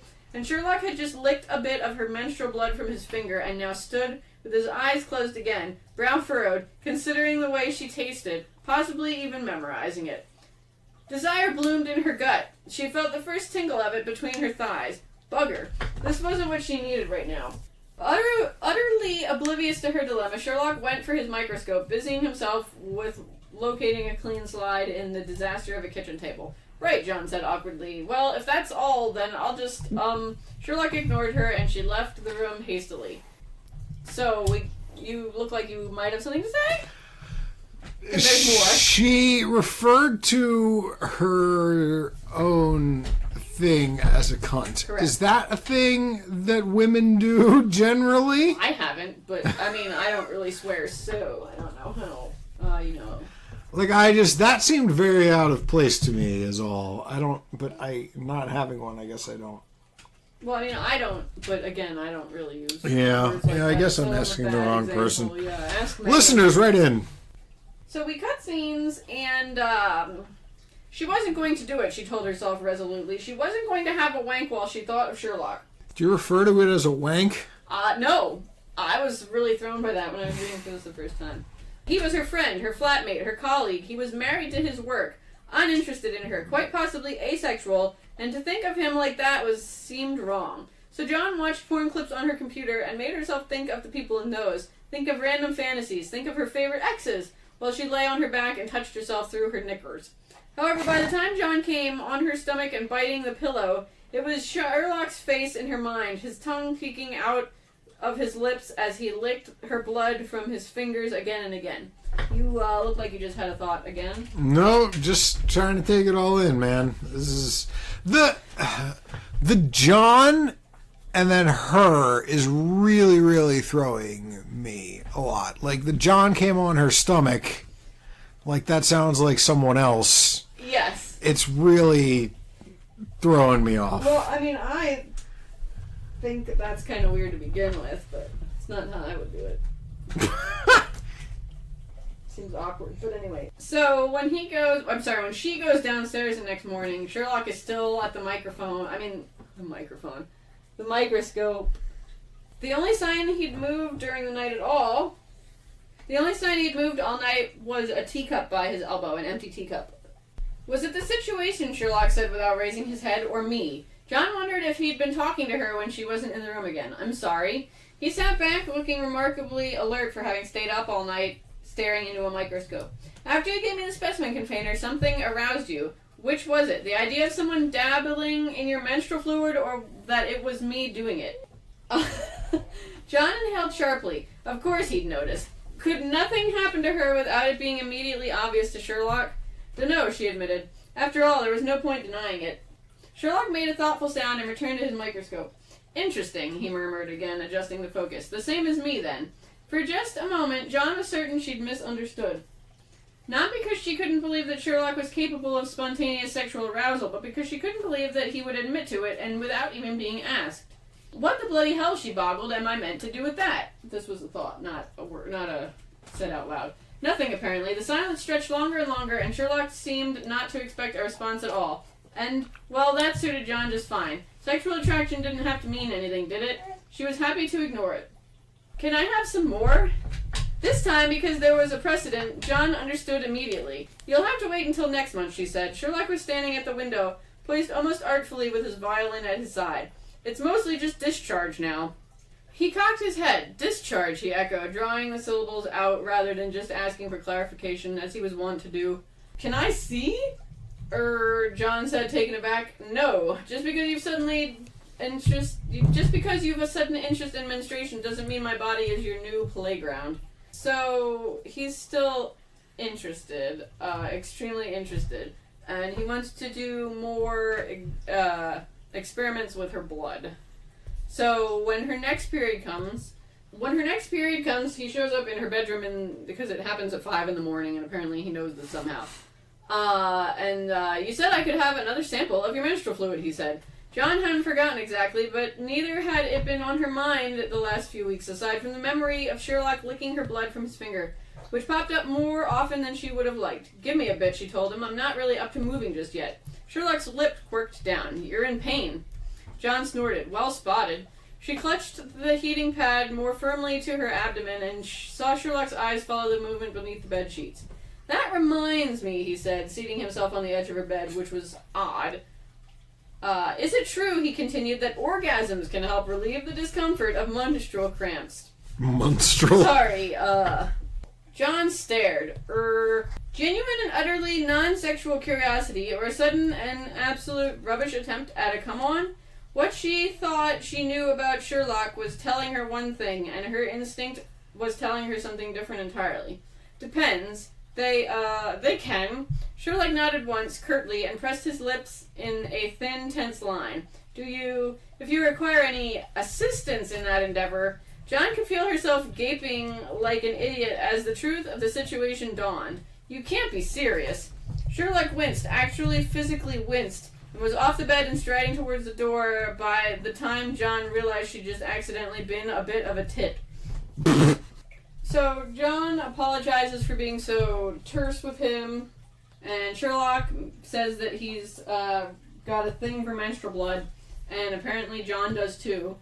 So she's going to take a nap, and when she wakes up, they're going to readdress the situation. And so Sherlock is cool with this and goes downstairs, and she goes back to sleep.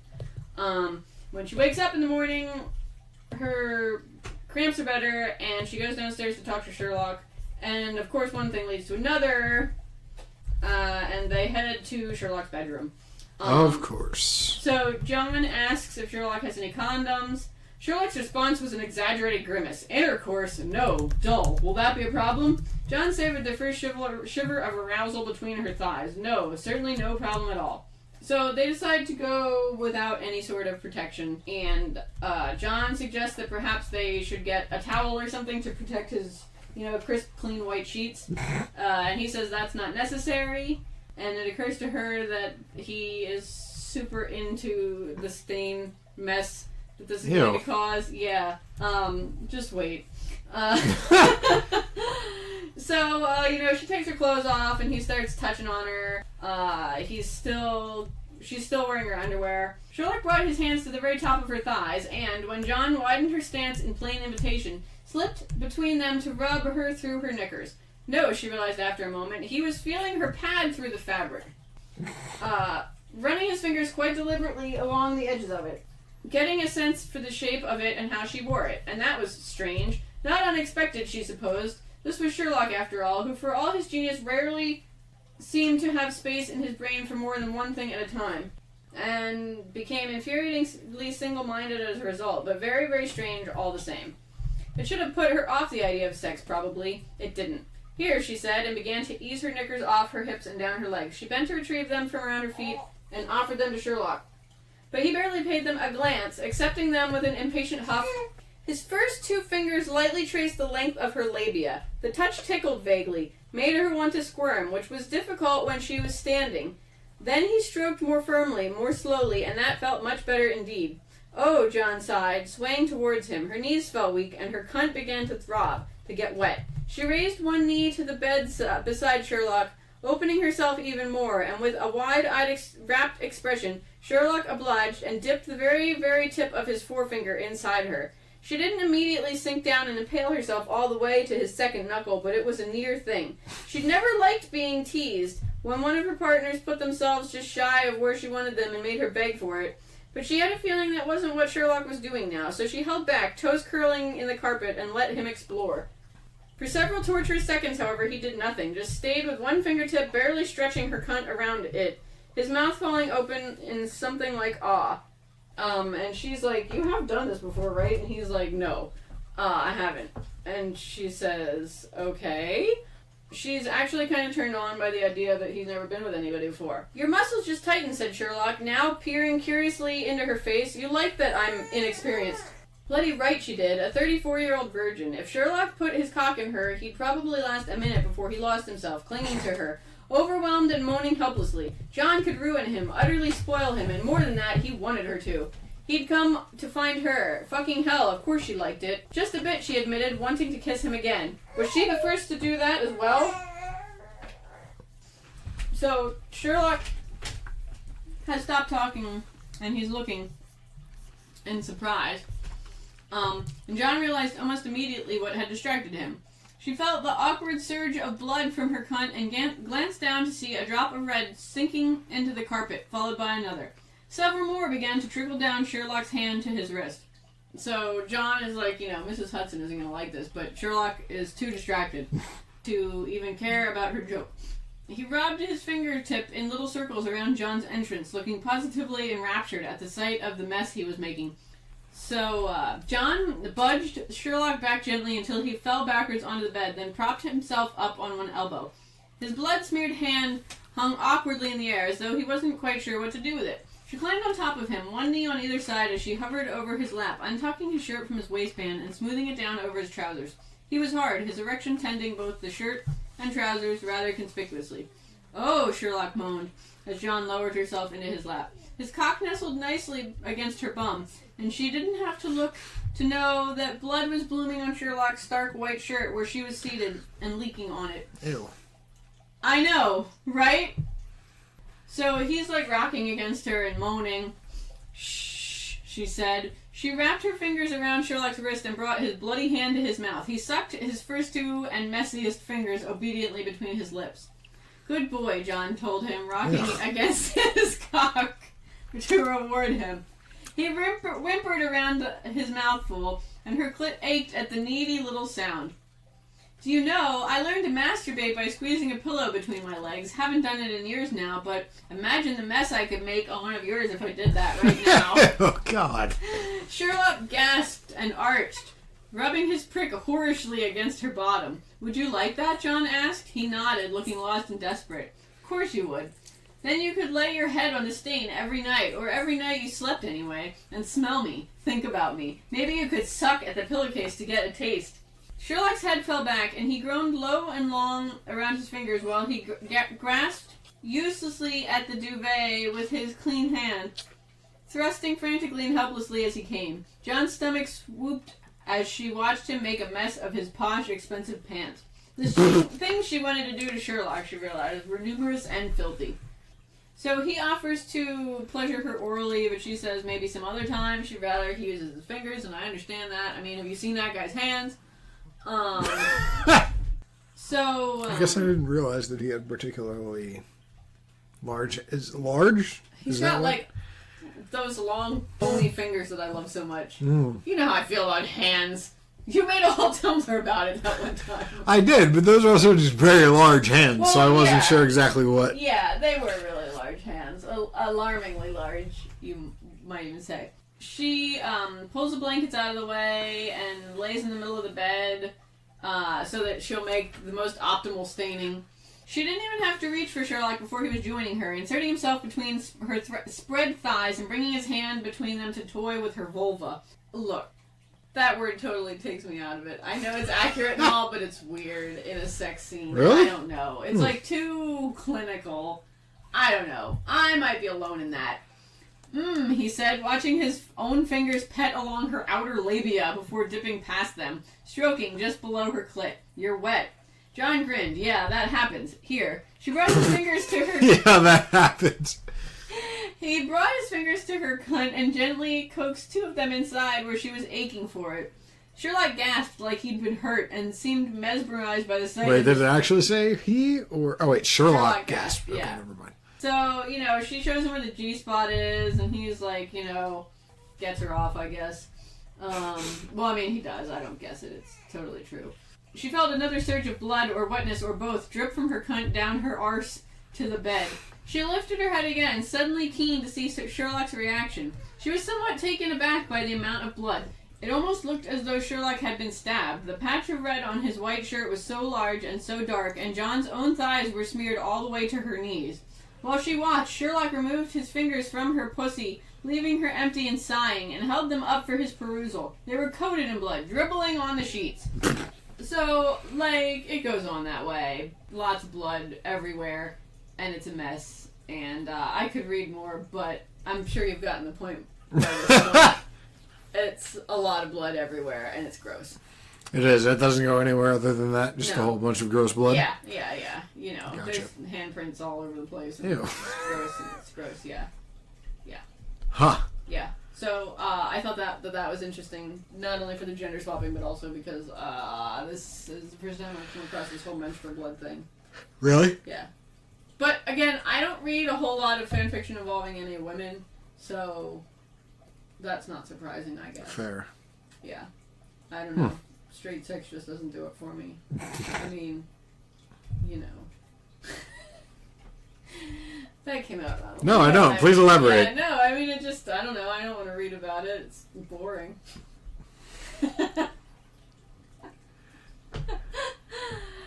Yeah, so that was thoroughly gross. Gross? Yeah, I mean, I realize it's a perfectly natural thing, but that doesn't stop it from I mean, being it happens to me, and I still gross. don't want to play in it. Bleh. Yeah.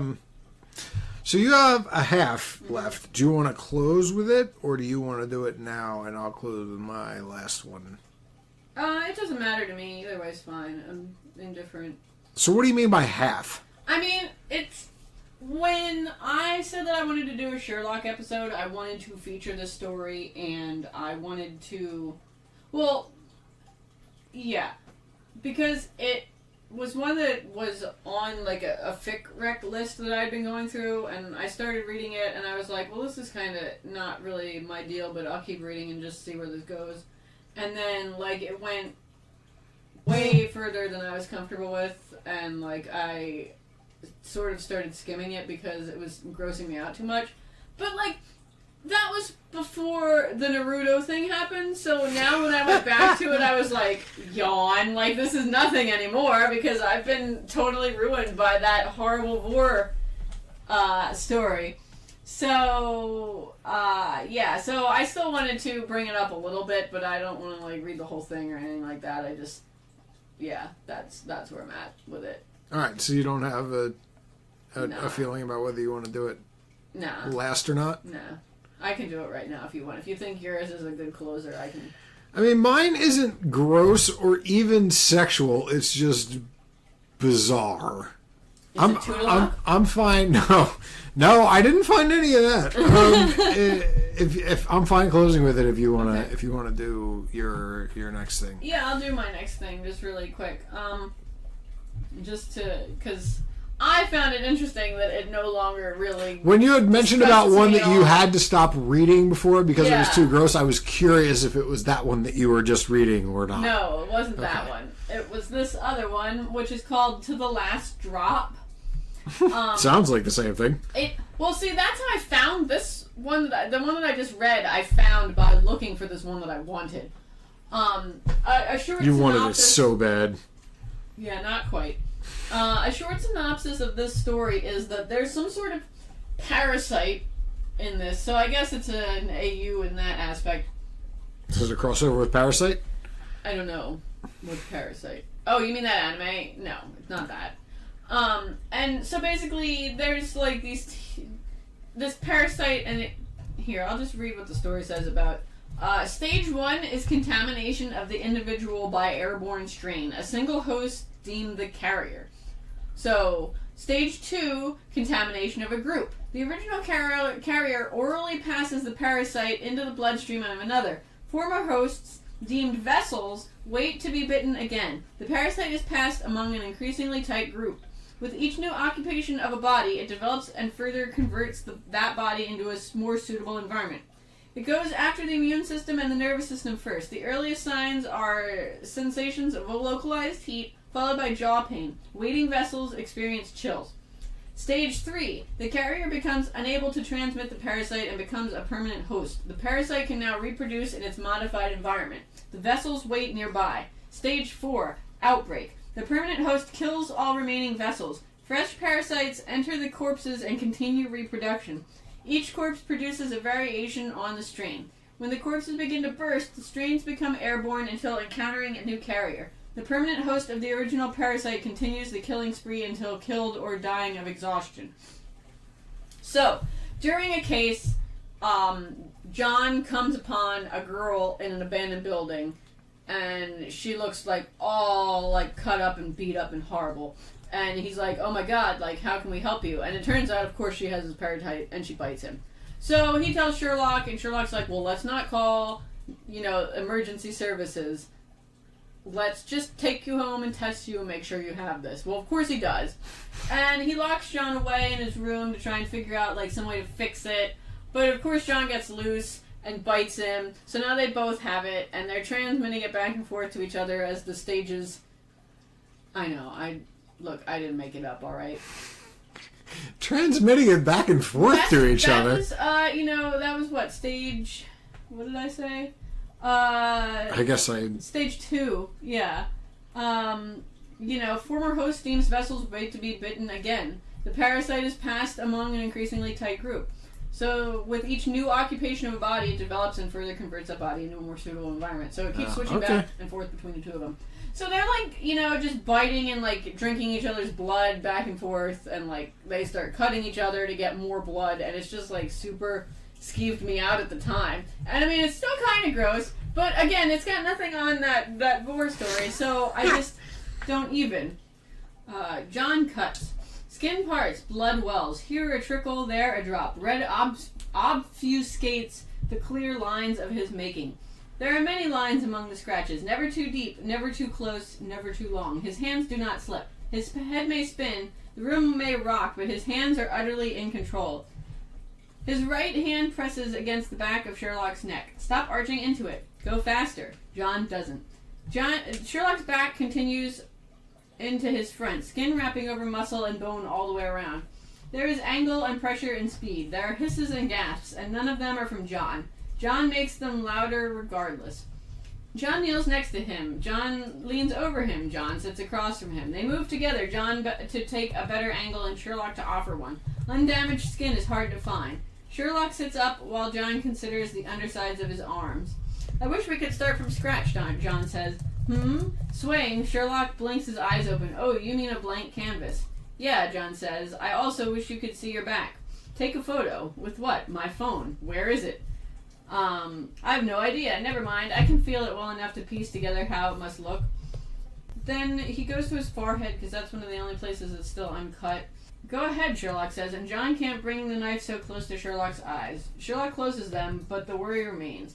John lowers his hands carefully to his lap. They stain the sheet immediately. He wipes the knife clean on a cloth over his thigh, one flat on the blade, then the other.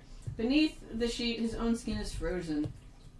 So, like, it basically just goes on like that. Like, they're just, like, it grosses me out. So he finally does manage to cut his face, even though he didn't want to, because it, like, is weird, because his eye is there. Skin resists, surrenders, and bleeds. Sherlock freezes, his mouth caught open. John drags a slow crescent around Sherlock's eye, over the eyebrow, down the temple. That's brilliant. John's tongue sneaks back out between his lips. Sherlock tilts his head in a simple offer. John bends his neck and kneels over the sofa. Blood is simply blood. No transfer, no fulfillment. The taste arrives, but the yearning remains. He licks the curving cut. He presses his lips against Sherlock's temple. He swallows. He drops the knife onto the floor. The bleeding slows, no matter how John scrapes his teeth over the cut. He suckles until all he tastes is skin. Under him, Sherlock shifts. His thighs shake beneath John's, and he pushes John back with a hand on each hip. So, like, it just, I don't know. It grossed me out at the time, and now it doesn't seem like that big of a deal, because I've been exposed to so much worse, yeah. Yeah. So, that was my half. Because it's not really that. Me. Yeah, no, it seemed almost more like some sort of weird alien parasite fiction rather than Sherlock fiction. Yeah, it does. I think that's another thing about it. Like, and in this one, the tags even say, like, Sherlock is into John, but John is straight in this one.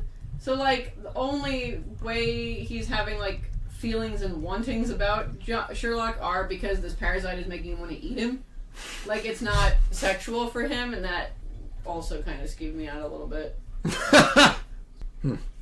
Interesting. This is even though, like, 98% of everything is Johnlock stuff, it does appear kind of far-reaching, but that was one of the reasons why it was so hard for me to find examples, because almost everything is just Johnlock stuff. With you. As I was going through it, like, I realized that while this may be my favorite fandom, it is not optimal for this format. Yeah. Because it's all kind of the same stuff with different variables, like, say, maybe someone's a tuna. But or is housing an alien parasite, or it's pretty standard is menstruating, or right. So that leads me a little bit to my last story, where I figured that you would have Johnlock covered, and I did the Johnlock thing with my first one just because I wanted a pitch perfect distillation of what I imagined this fandom would be. But so then I went looking for Sherlock Moriarty stories. And I figured that as much as Johnlock was the main thing, I figured there would be a lot of these. With the explicit tag on Archive of Our Own, there were only 13 Sherlock Moriarty stories. How the fuck does that happen? That doesn't make it... There's like 170,000 stories. 13... less than 1% of 1% of them are Sherlock Moriarty stories. That's way beyond bizarre to me. Bizarre? Jesus. Bizarre the elephant.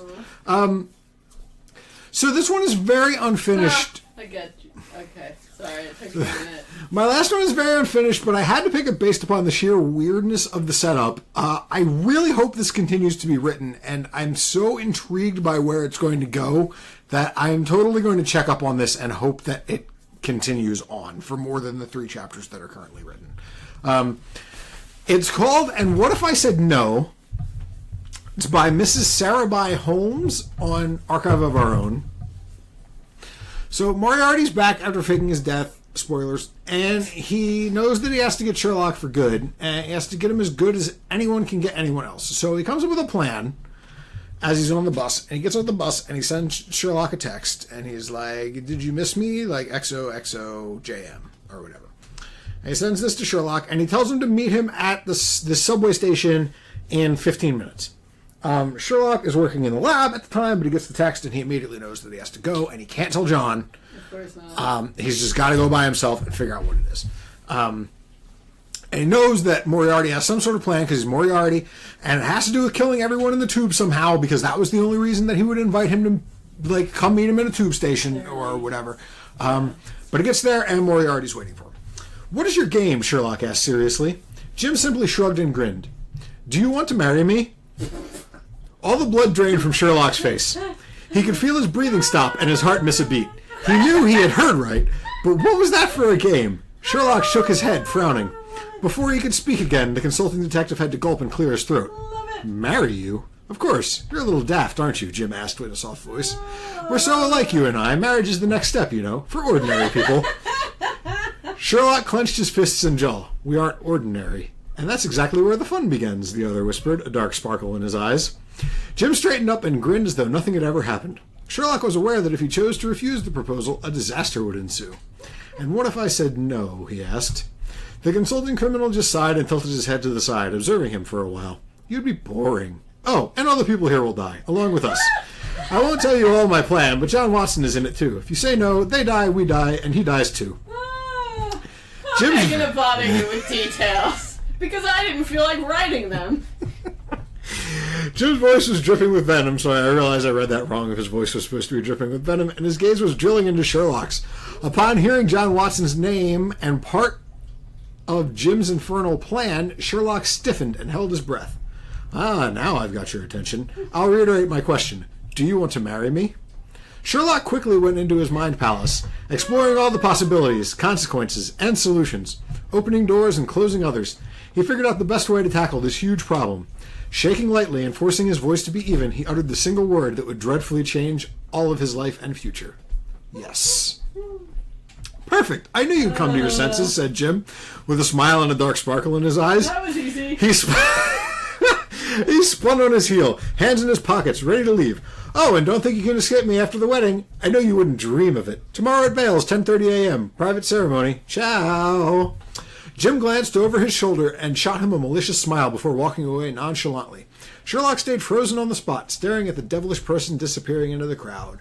The consulting detective's mind reeled as he explored the many different possibilities. So he'd marry Moriarty tomorrow.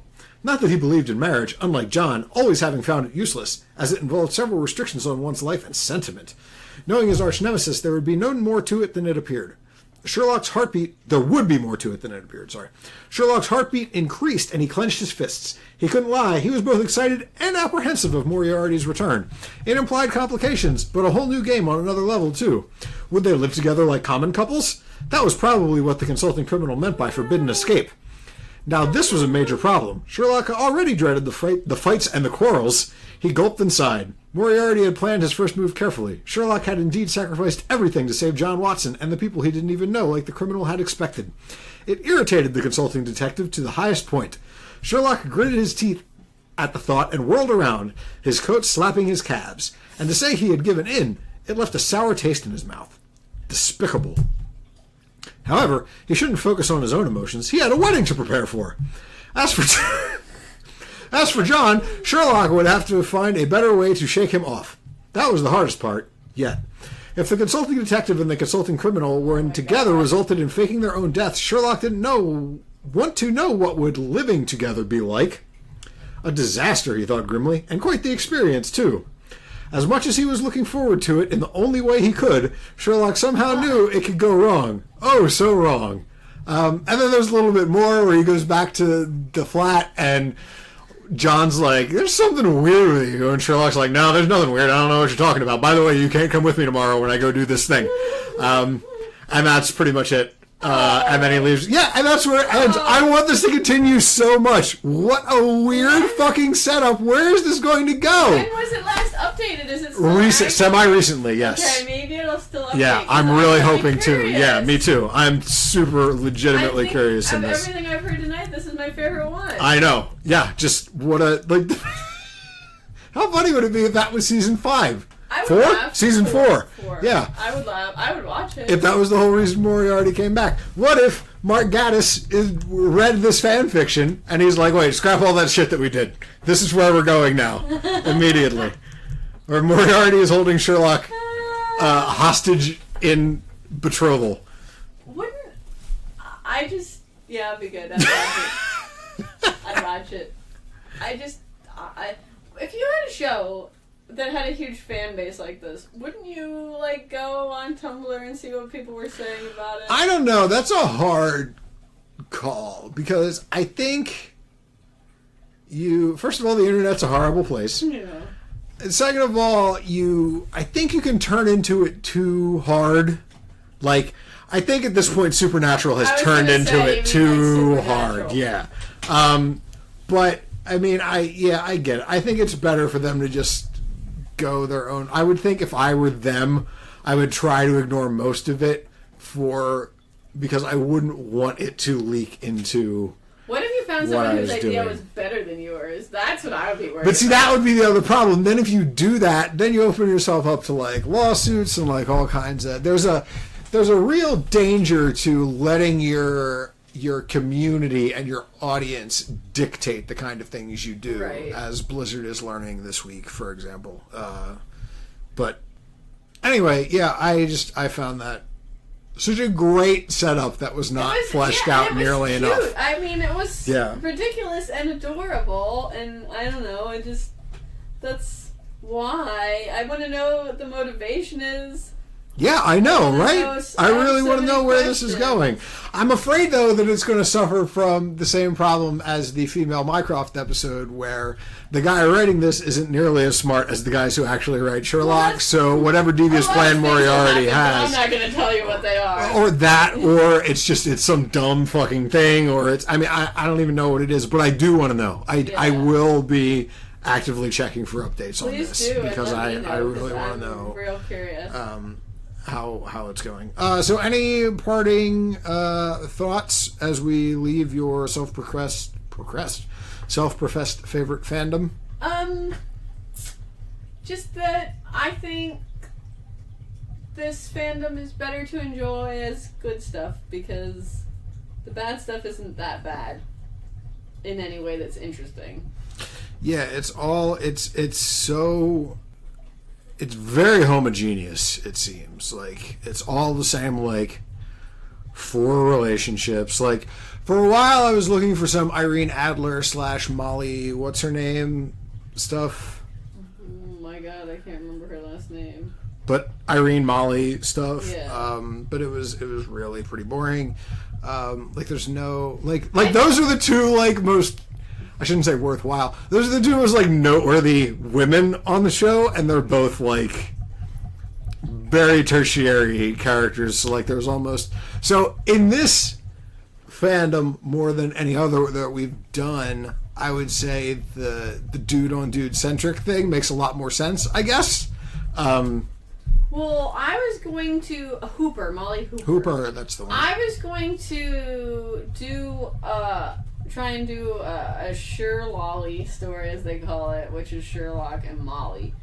There weren't very many of those. There are a lot. Because okay, that's it didn't seem like there the were most many. Common, like, straight pairing, I would say. More than John Mary? Well, that doesn't count, because they're canon. And, like... But the only reason I was going to be saying that it was weird and gross is because I think that pairing is weird and gross. So I decided against it because, I had a really strong bias. Because I just, like, super don't see it. But if the show goes that direction, I'm going to be really disappointed in the writers. Just like the season of The Walking Dead has, by and large, been fantastic. But there was one choice, and the last episode was pure garbage. I'm recording this before the season finale. You're not going to hear it till after the season finale, so you will know who Negan offs, but I don't currently. There's 2 characters get together in this most recent season of The Walking Dead, and I hate it so much. Okay. So much do I hate it. Wow, alright. Yeah. Who is it? I don't want to... Maybe people aren't caught up. You're a season behind. And yeah, Chris edits this, and he cares. Right, yeah. I don't care. I go on Wikipedia and, like, spoil everything before I watch it, because I can't watch a show. It stresses me out too much. It makes me... That's what's fun about it. No, but it isn't fun for me. Yes, but it is. No, but it's not. Like, I have to get up and leave the room. I'd rather... But if I look at and read ahead of time what's going to happen, I can still enjoy it without being, like, super uncomfortable. I'm sorry. It's just the way things are. Tisk tisk. But anyway, yeah, I hope it doesn't go that way either for Sherlock. Because, man, is it pissing me off. Yeah, Sherlock, he's dumb. Anyway, so that's it for Sherlock. Hopefully we didn't ruin it for you. It's a BBC show, so we're probably only half a decade or so away from 3 hours of new episodes. We wouldn't want to mess that up for you. We got some housekeeping stuff. Email us, tweet us, whatever you like. We got a Tumblr now with show notes and whatnot. Up to Jurassic Park. Yeah, this episode this web address that I put in here isn't correct because it didn't work, but it's slashandburnpod.tumblr.com. Yes. You can find our RSS feed at tiny.cc/sbpod if you want to get your friends and loved ones in on it. I did a guest spot on a podcast called Funcast. It's hosted by 2 very young... God, did I feel old when I was doing that. And How young are we talking? 19? Oh, God, no! Yeah, I know. They could practically be your children! And that's exactly what I said something about, gross. yeah. Gross! But it was a fun time. I think it's going up. It should be up today when we're recording this. So by the time you hear this, it should certainly be up. It's called Funcast, and you'll find it. I think I'm on episode 15 of it. It was a fun time. We talked about games and wildlife and Canada and America. They asked me about stuff that happened on this podcast. What was the weirdest thing that I ever came across? What was the grossest thing? Stuff like that. I talked about your experience during the Vor episode. For my most disgusting or disturbing thing, I talked about that Sonic bonus episode that we did where Dr. Robotnik was oh God. Yeah. So check those guys out. You can see how I am out of a strictly fanfiction-y context. Do you have anything else to plug that you want to plug yet? Are you over that yet that you actually want to tell? No. You actually want to link your real life to this in any way, shape, or form? I sure am not. So thank you muy much. Keep talking to us. /andburnpod@gmail.com, /andburnpod@gmail.com. Twitter, we are at /andburnpod. I don't know how Tumblr works. Maybe you can send us a thing on Tumblr. Did Tumblr just turn messages back on or something? Keep telling your friends. Our download numbers are really starting to take off. I know I say that almost every single episode, but it's true. They really get better week to week. It's really exciting to hear. And it's pretty neat. We at this point I can comfortably say we literally have dozens of regular listeners. Right? Isn't that nuts? Which is pretty cool. Especially considered relative to the first several months, or actually years, I guess, technically, of this program. So we're getting into more ears and hopefully making more mindless devoted drones. Yep. I mean, fans of the program. Our schedule is now rock solid every 2 weeks, unless I go away or Kera has some sort of medical emergency or whatever. So look forward to it. Happened one time. To a new episode, just like I went away one time. So look forward to a new episode every 2 weeks like clockwork, unless something awful happens, which I have now jinxed, so it will. No.